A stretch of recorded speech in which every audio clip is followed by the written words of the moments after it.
uwifuzwa ibihe byose, igice cya kabiri. Ubwoko bwatoranyijwe. Mu gihe gisaga imyaka igihumbi ubwoko bw'abayuda bwari butegereje kuza k'umukiza. Iki gikorwa bari bagifitiye amatsiko menshi.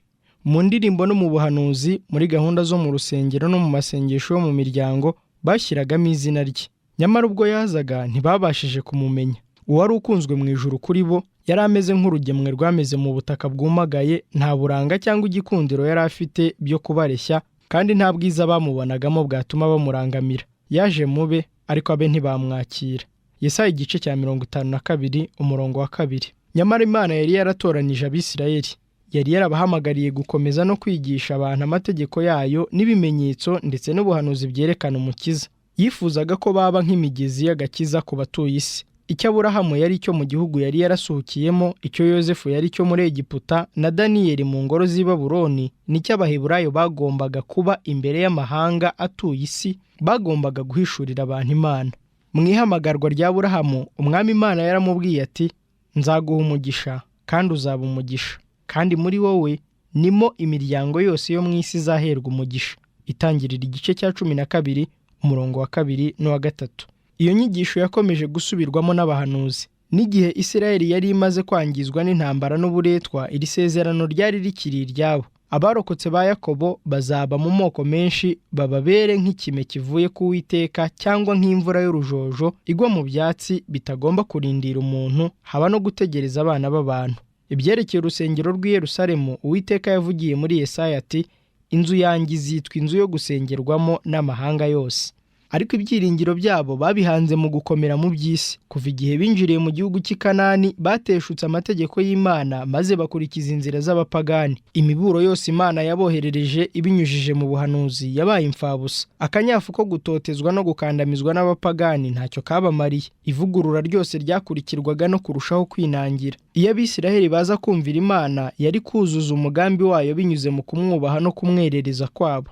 Iyo baza kugendera mu nzira zo kumvira, Imana yari kubasumbisha ayandi mahanga yaremye yose, bakayasumbya ishimwe, kogera n'icyubahiro. Nk'uko Mose yabivuze, amahanga yo mu isi yose azabona yuko mwitiriwe izina ry'Uwiteka abatinya. Amahanga azumva ayo mateka yose azavuga ati, mbega ukuntu abo bantu bafite ubwenge n'ubushishozi.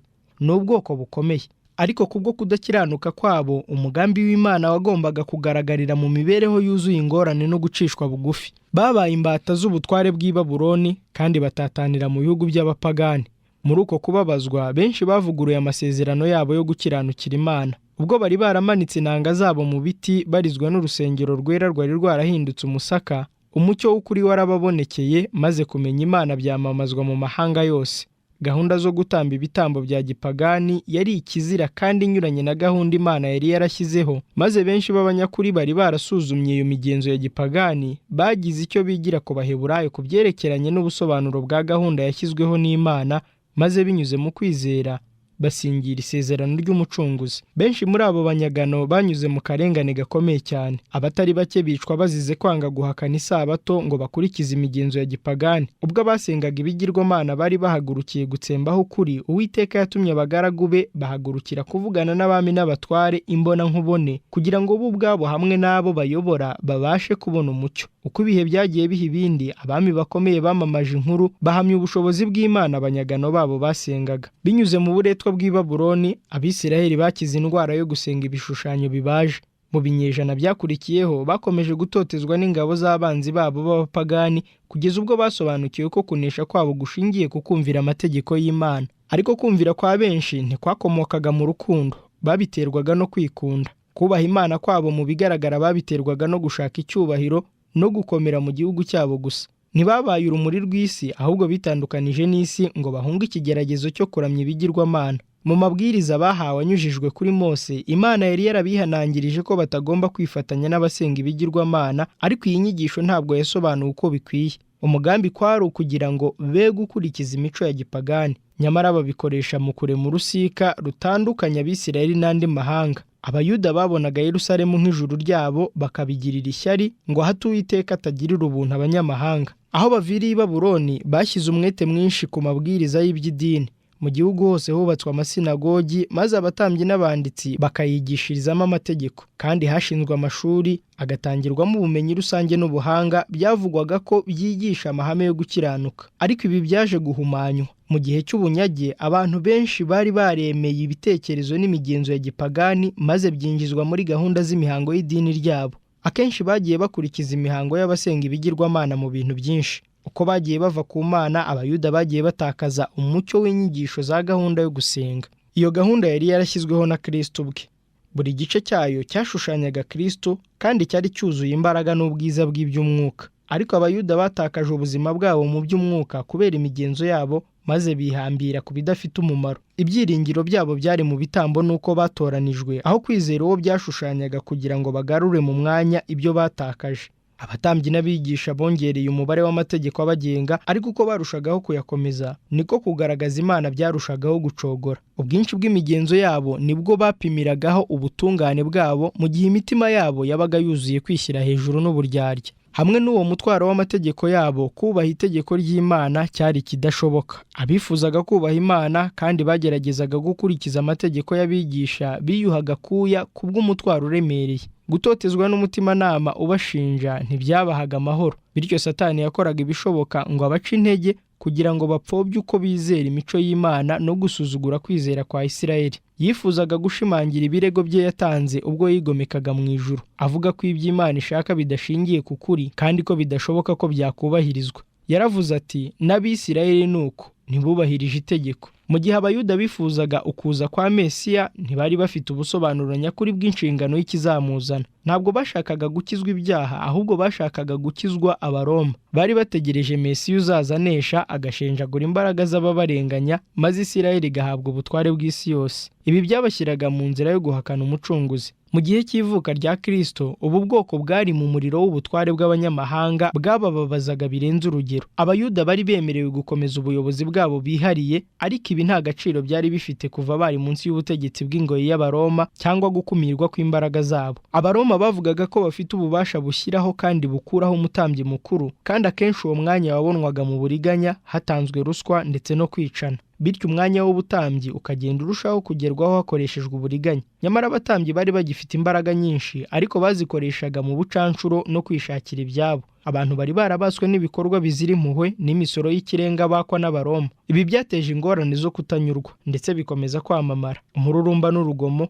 kutizerwa n'ubwumvikane buke mu by'umwuka byarimo bimunga imitima y'abantu. Urwango bari bafitiye Abaroma no kwishyira hejuru nk'ishyanga no mu by'umwuka byatumye Abayuda nanone bakomera cyane ku buryo bwabo bwo kuramya. Abatambyi bagerageje gukomeza imico yo kwera, bita ku kantu ako ari ko kose mu migenzo y'idini. Abantu bari bakiri muri uwo mwijima no gutotezwa, hamwe n'abategetsi bari bafite inyota y'ubutegetsi, bifuzaga kuza k'uwo wakuraho abanzi babo, maze akimika ingoma y'Abisirayeli. Bari barize ubuhanuzi ariko badafite iby'umwuka, bityo birengagiza ibyo byanditswe byerekanaga kukuza kwa mbere kwa Kristo mu buryo bucishije bugufi, ahubwo babisobanura nabi, babyitiranya n'ibyanditswe bivuga ukugaruka kwe kwa kabiri mu cyubahiro.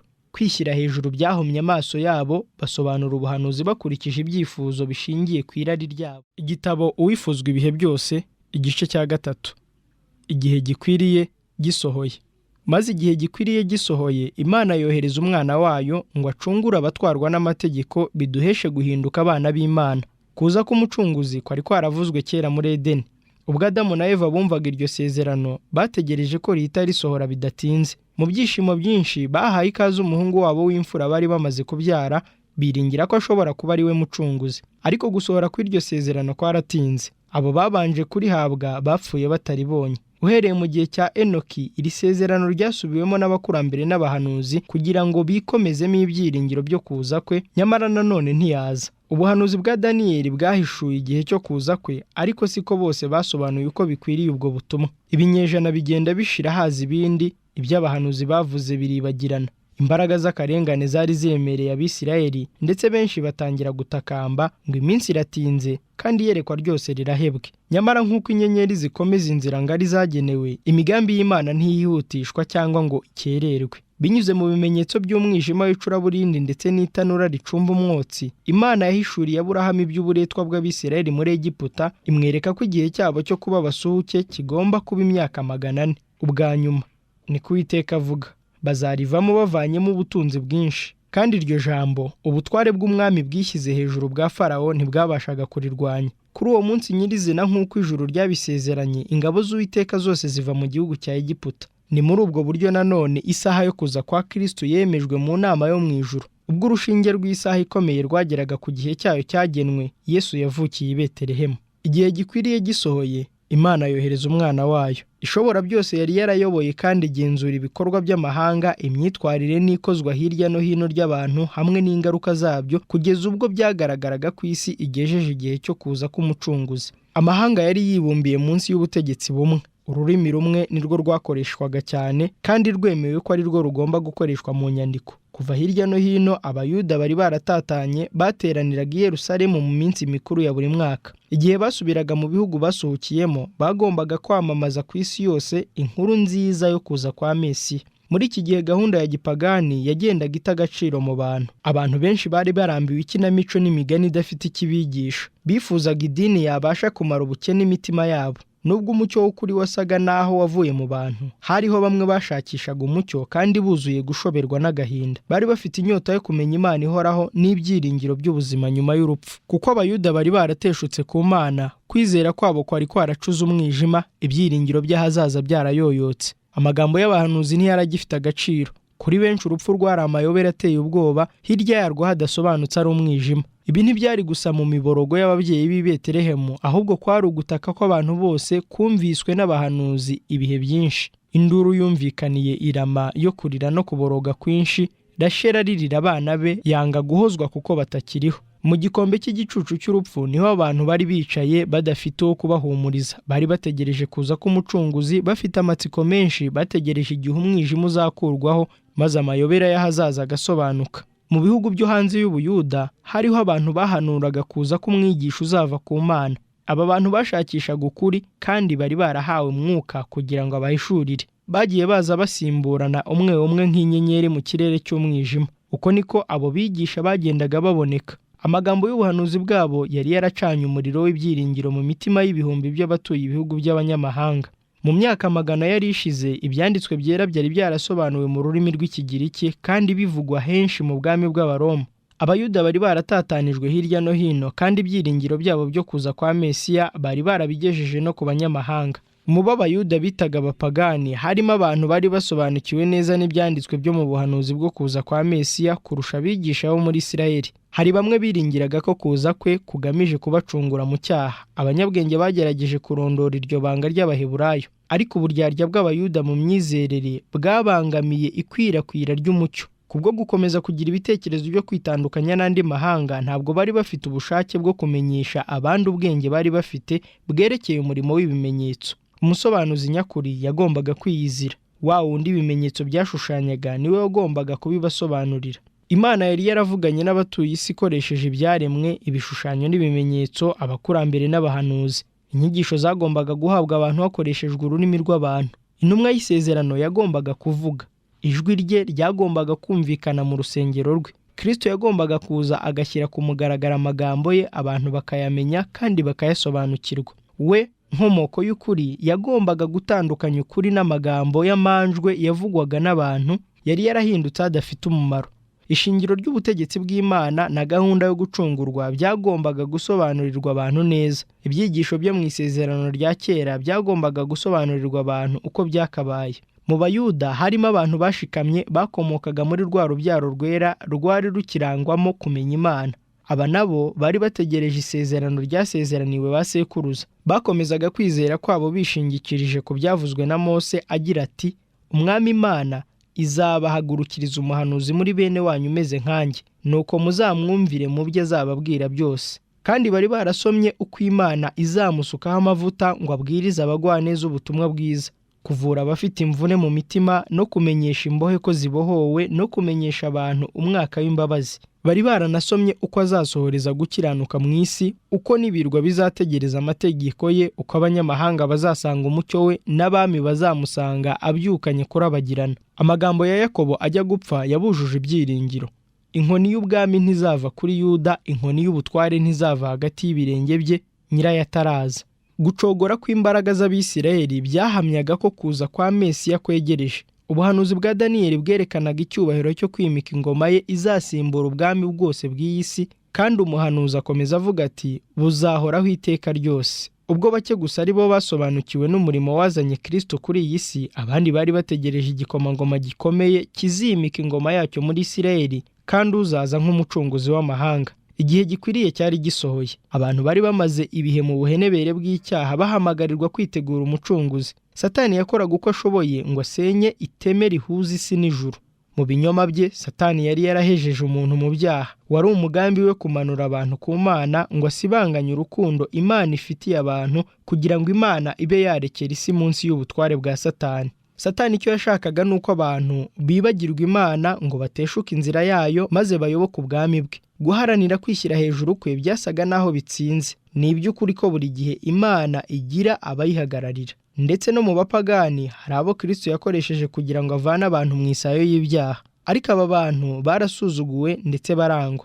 Benshi muri bo baratotejwe ndetse baricwa. Igicucu cy'umwijima wa Satani cyari gitwikiriye isi cyagendaga kirushaho kwijima. Akoresheje ubupagani, Satani yamaze igihe kinini ayobya abantu kugira ngo abakure ku Mana, ariko cyane ukunesha kwe kwagaragariye mu kugoreka imyizerere y'Abisirayeli. Mu gutekereza no kuramya bakurikije uko bibwira, abapagani bari barabuze inzira yo kumenya Imana, kandi barushaho kuba babi cyane. N'Abisirayeli nabo nuko byabagendekeye. Ihame rivuga ko umuntu abasha kwihesha agakiza kubw'imirimo ye bwite niryo rufatiro rwa buri dini rya gipagani.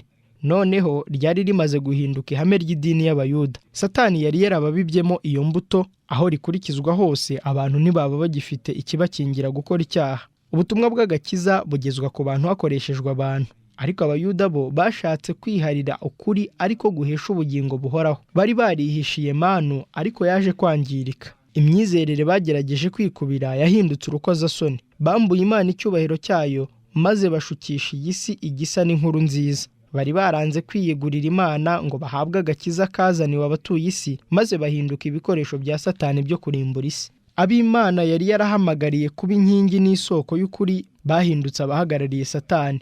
Bakora umurimo Satani yifuzaga ko bakora, bakora ibitukisha izina ry'Imana bagatuma ab'isi bayibona nk'itegekesha igitugu. Abatambyi bakoraga mu buturo bwera bari barateshutse ku by'umurimo wabo wasuraga. Ntibari bakirenza amaso ibitambo ngo barebe uwo bishushanya. Mu gutanga ibitambo basaga n'abakina ikinamico. Ibyejejwe Imana ubwayo yitoranirije byahinduwe ibyo guhuma ibitekerezo no kunangira imitima. Imana ntiyari ikibasha gushyikira umuntu binyuze muri ubu buryo. Iyi gahunda yose yagombaga gukurwaho. Ikinyoma cy'icyaha cyari kigeze ahirengeye. Uburyo bwose bwo kwangiza imibereho y'umuntu bwashyizwe mu bikorwa. Umwana w'Imana yitegereje ku isi abona imibabaro n'agahinda. Afite imbabazi nyinshi, yabonye uburyo abantu bahinduye iminyago y'uburakari bwa Satani, arebana impuhwe abo bose banduzwa n'imico mibi, bicwa kandi barimbuka. Bari barahisemo umutware wabazirikiye ku modoka ye nk'abacakara. Mu buyobe no gushukwa bagenderaga mu nzira y'umwijima ibaganisha mu kurimbuka kw'iteka ryose, mu rupfu rutagira ibyiringiro by'ubuzima, mu ijoro ridakurikirwa n'igitondo. Ingabo za Satani zari zifatanije n'abantu. Imibiri y'abantu yagenewe kuba ubuturo bw'Imana yari yarahindutse ubuturo bw'abadayimoni. Imbaraga z'umubiri zumva, zikabakaba, zigira ibyifuzo. Ingingo z'umubiri w'umuntu zakoreshwaga n'imbaraga idasanzwe mu kwitabira kwifuza ibidafite umumaro. Ikimenyetso cy'abadayimoni cyahatiwe kuba mu ruhanga rw'abantu. Imibereho y'abantu yagaragazaga ikimenyetso cy'ingabo z'icyaha cyari cyarababase. Abameze nk'abo nibo umucunguzi w'isi yifuza kwakira. Mbega uko bisa kugira ngo umuziranenge uhoraho yitegereze ibyo. Icyaha cyari cyarabaye ubumenyi, naho ingeso mbi zarahinduwe nk'izera kandi zigize umugabane w'idini. Ubugome bwari bwarashinze imizi mu mitima, kandi ibikorwa by'urugomo by'umuntu nibyo byari bihanganye n'ijuru. Byagaragariye isi yose ko uretse ubushobozi bw'Imana umuntu ntiyari kubasha kuva aho yaguye. Ibigize ubuzima bushya n'imbaraga byagombaga gutangwa ku buntu n'uwaremye isi. Abaturage bo mu mibumbe itaracumuye bari bafite amatsiko yo kubona Yehova ahaguruka agatsembaho abatuye iyi si. Kandi iyo Imana iza kubigenza ityo, Satani yari yiteguye gukomeza umugambi we wo kwigarurira ibiremwa byo mu ijuru. Yari yaravuze ko amahame agenga ingoma y'Imana atuma imbabazi zidashoboka. Iyo iyi si iza kurimburwa, yari kugaragaza ko ibirego bye ari iby'ukuri. Yari yiteguye kurega Imana no gukwiza ubwigomeke bwe no mu masi yo hejuru. Ariko aho kurimbura isi, Imana yohereje umwana wayo ngo ayikize. Nubwo kwangirika n'urugomo byabonekaga mu bice byose by'abanyamahanga, inzira yo kubikiza yari yarateguwe. Mu gihe nyacyo cy'akaga, ubwo Satani yasaga n'ugiye gutsinda, Umwana w'Imana yaje azanye ubutumwa bukomeye bw'ubuntu mvajuru. Uhereye kera kose, mu gihe cyose, urukundo rw'Imana rwari rwaragaragarijwe ubwoko bwayo bwacumuye. Nyamara nubwo abantu barushagaho gusaya mu byaha, ibimenyetso by'imbabazi byakomeje kwerekanwa. Nuko igihe gikwiriye gisohoye, ijuru rihabwa icyubahiro kubwo gusukwa mu isi k'ubuntu busendereye bw'agakiza butashoboraga gukumirwa cyangwa ngo busubizwe inyuma kugeza ubwo inama y'agakiza izaba yuzuye. Satani yishimiraga ko atsinze mu gutesha agaciro ishusho y'Imana mu bantu, maze Yesu azanwa no kugarura mu muntu ishusho y'umuremyi we. Nta wundi usibye Kristo ubasha kurema bushya imico yangijwe n'icyaha. Yaje kwirukana abadayimoni bari barigaruriye ubushake bw'umuntu. Yaje kudukura mu cyavu, kurema bushya imico yangiritse ngo ikurikize imico ye mvajuru kandi ngo igire ubwiza bw'icyubahiro cye.